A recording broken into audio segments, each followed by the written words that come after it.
నా పేరు నందిపాటి ప్రసాద్. రాంబాబు గారి విషయం ఫస్ట్ పేజీ నుంచి చివరి పేజీ దాకా నేను ఉన్నాను. అన్ని విషయాల్లో నేను పార్టిసిపేట్ చేశాను. బ్యాంక్ వాళ్ళని బ్రతిమలాడాం, పాడుకున్న వాళ్ళని బ్రతిమలాడాం. రామరాజు గారిని కలిసాము. రామరాజు గారు ముందు 40 లక్షలు సెటిల్ చేశారు. వాళ్ళు ఒప్పుకున్నారు. ఒప్పుకున్నాక రామరాజు గారు ఒక 10 రోజులు వాళ్ళ నియోజకవర్గంలో కార్యక్రమాల్లో ఉన్నారు. ఫోన్ చేస్తే అక్కడికి రమ్మన్నారు. మేము అక్కడికి వెళ్ళాం. అక్కడికి వెళ్తే రాత్రి 6 కాడి నుంచి 9 దాకా వాళ్ళతో చర్చలు జరిపాం. రామరాజు గారు మేమందరం కూర్చొని, వాళ్ళు 1,70,00,000 పాడినాళ్ళు, 1,50,00,000 ఇస్తే గానీ మేము వదులుకోని తిని చెప్పేసి అని వాళ్ళు డిమాండ్ చేశారు. డిమాండ్ చేస్తే రాంబాబు గారు ఇలేని పరిస్థితి. ఆయన అక్కడే ఏడిచాడు. ఏమండి, ఉన్న ఆధారం ఒకటే, ఆయన ఉన్న ఎకరం పొలంలో కళ్యాణ మండపం కట్టుకున్నాడు. కట్టుకుంటే కరోనా వల్ల ఆయన కట్టలేకపోయాడు. దయచేసి మీరు కోఆపరేట్ చేయండి. పాడుకున్నాడు, బ్రతులాడు. నేనైతే కాళ్ళు కూడా పట్టుకున్నా. అయినా కానీ వాళ్ళు కనికరించలా. ఏమండి, మాకు అనవసరం, మాకు వచ్చింది ఆక్షన్లో మాకు 1,50,00,000 ఎక్స్ట్రా ఇస్తే మేము పాడిన దాని మీద మీకు ఇస్తాం, లేదంటే మేము ఇచ్చేస్తాం అన్నారు. పాడుకున్నారు కదా, వెనకమాల 70 సెంట్ ఇంకా ఉంది. ఆ 70 సెంట్ కూడా తీసుకోమన్నాం. దాని వాల్యూ దాదాపు 2.5 కోట్లు ఉంటుంది. ఏమండి, 2.5 కోట్లు ఉంది, దీని వాల్యూ కనుక్కొని మీరే తీసుకోండి, కళ్యాణ మండపం మీరే నడుపుకోమన్నాం. వాళ్ళు ఏమన్నారు,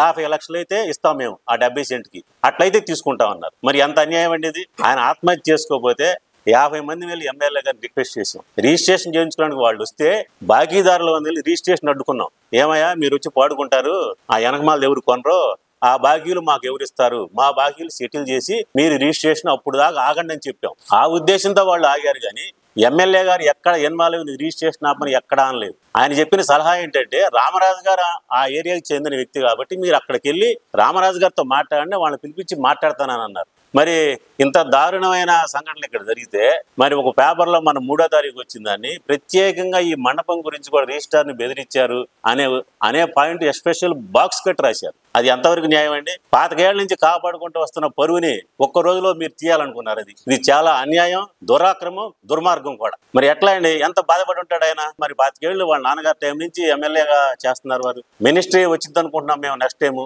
ఈ టైంలో కొంతమంది వ్యక్తులు గూడు పుటాణి చేసి ఆయన పరపతిని డ్యామేజ్ చేయడానికి ప్రయత్నం చేస్తున్నారు. దయచేసి మీడియా మిత్రులు కూడా మీరు ఒక్కసారి ఆలోచించండి. ఇవన్నీ మీకు ఎవరైనా న్యూస్ చెప్పినప్పుడు ఒకసారి వారి దృష్టికి కూడా తీసుకెళ్ళండి. లేకపోతే మా నాయకులు, మోషన్ లాంటి నాయకులు ఉన్నారు, ఏమండి మీ ఎమ్మెల్యే గారి గురించి ఇలా వచ్చింది, ఏం చేద్దాం? మరి పేపర్లు ఏమంటున్నారు ఫలాని అంటే వాళ్ళకన్నీ తెలుసు మండల స్థాయి నాయకులకి. ఆ కొద్దిగా ఎంక్వైరీ చేసుకోండి. ఎమ్మెల్యే గారు డైరెక్ట్ గా ఎంక్వైరీ చేయకపోయినా ఇది మా మండల స్థాయి నాయకుల్ని ఎంక్వైరీ చేసి ఇట్లా వస్తుందండి అని చెప్పి వాళ్ళు ఆయన దృష్టికి తీసుకెళ్తారు. విషయాన్ని తీసుకెళ్ళినప్పుడు అప్పుడు ఆయన దాని గురించి మిమ్మల్ని పిలిచి వివరణ ఇచ్చి ప్రెస్ మీట్ పెట్టి చెప్తారు. అంతేగాని ఇంత అన్యాయంగా స్టేట్ న్యూస్ మొత్తం కవర్ అయ్యేటట్టు మీరు వేశారంటే, ఆయన ఎన్ని రోజుల నుంచి నిద్రపాటుగా రాత్రులు గడిపెట్టాడు. మరి వాళ్ళ నాన్నగారు ఎన్నాళ్ళ నుంచి కాపాడుకుంటూ వస్తున్నాడు ఈ పరపతిని.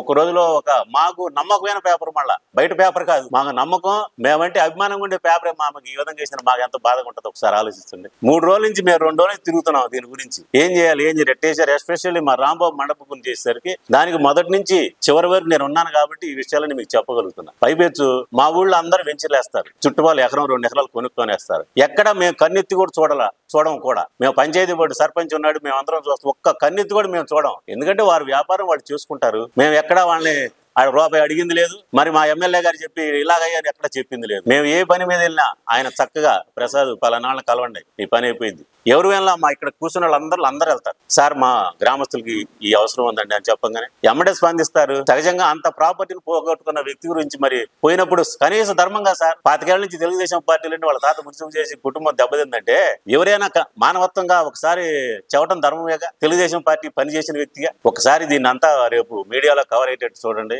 ఆయన ఇమేజ్ ని, పరపతిని డ్యామేజ్ చేయకుండా. ఆయనకి 30 సంవత్సరాల రాజకీయ చరిత్ర, వాళ్ళ నాన్నగారు 20 సంవత్సరాల రాజకీయ చరిత్ర ఉంది.